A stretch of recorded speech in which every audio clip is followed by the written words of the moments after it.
are talking of Bigfoot, Path of the Beast, also known as simply Path of the Beast. Now this one is directed by Zach Bowman and Jack Snyder. Snyder also wrote the movie and actually has a role within it. So the story here focuses on this guy called John, and he is a kind of guy who is suffering from PTSD because his wife was apparently killed, or at least abducted, by a Sasquatch some years ago. And no one kind of believes him. They just kind of think he's a crackpot. His family is disowning him. So he basically is trying to get proof. And at the same time, we have a disgraced former police officer now working as a PI who is tasked by the missing woman's brother to essentially tail this guy, because the brother thinks maybe that this John is actually the one responsible for her apparent death. So what we have a number of individuals going into the woods. John manages to get this kind of like this associates kind of come with him.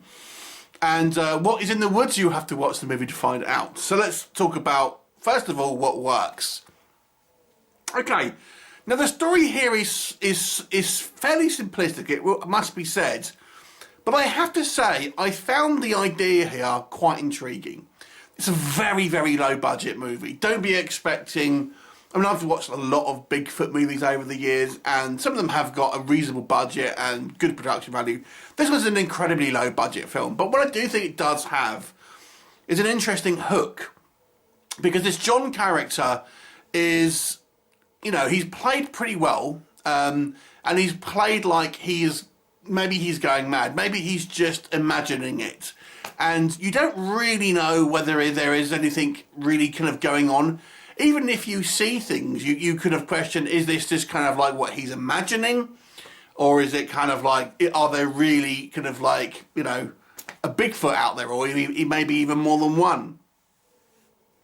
I thought that was quite good. And the idea that this kind of like completely separate guy has been kind of tasked to trail him, who's, you know, none the wiser about Bigfoot, but he's kind of there as well, adds a kind of a dynamic. So you have a kind of cat and mouse between these two humans, and then you have the unknown element about what is actually kind of in the forest as well.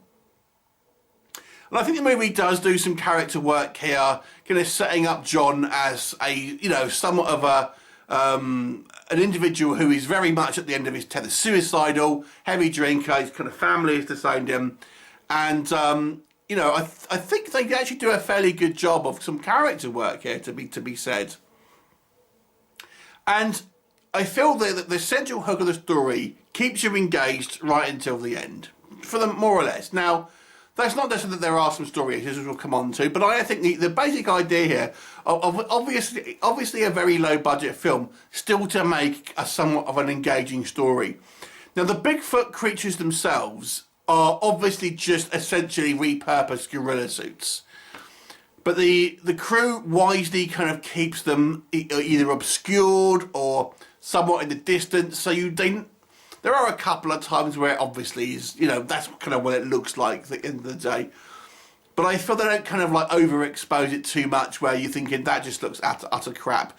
I wish they had got maybe some bigger actors to maybe go in the suits, because they kind of look more or less just like regular sized people, to be honest. There is actually a little bit of a conspiracy theory about maybe the origins of Bigfoot as well, which has also been interjected in this. And I quite liked our central character, John. He's a damaged individual, and I quite like the performance for a kind of a straight, you know, VOD/DVD movie. I actually thought he actually was an interesting character, and although I don't think the acting was brilliant by him, by the actor, I didn't think it was too bad, to be honest with you. Okay, so maybe what doesn't work. The rest of the acting, however, is, I mean, maybe with the exception of the guy who plays the private eye and maybe the author, but everyone else in the movie's acting is terrible, like really bad, and it really sticks out as a kind of a low budget amateur production when we are having these kind of like these actors on screen. I mean, we'll start off, we'll see kind of like a scene in the past with the girlfriend, and unfortunately she's one of the weakest parts in the movie. I mean, thankfully I feel some of the kind of the poorer acting is people who have smaller parts. It's like a kind of a Bigfoot convention, and again, I think the acting is very poor there. There's some pretty poor acting, and even the actors who I think do a better job, as mentioned, the writer, director, actor does a better job. You know, I'll be hard pushed to say it was great acting, but just I think it worked well for a kind of a low budget movie. I do think people will be put off by the lack of budget, to be honest with you, because it does feel very much like a kind of a low budget movie. There's some technical issues here. There's for example, we see scenes where audio hasn't been entered. We see people where they close the car door and there's like no sound effect of the car door, things like this.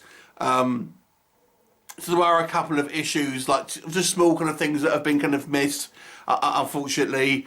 And as I've mentioned, the Bigfoot, the Sasquatch, the Yetis, whatever you want to call them, aren't particularly impressive, I have to say. I mean, like I said, they do their best to try and kind of like hide the budget, but nonetheless, it is what it is. It's a low budget kind of Bigfoot movie, and people won't thinking, oh, I'll give it a pass because it's low budget. They'll just judge it for what they see on screen.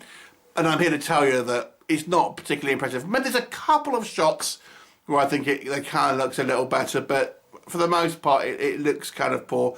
And although I found the story, pretty engaging, to be honest with you, it more or less kind of goes like you think it's going to go in actual fact. Overall, I actually think this is probably, for the budget that it's working with, I actually found this a somewhat watchable film.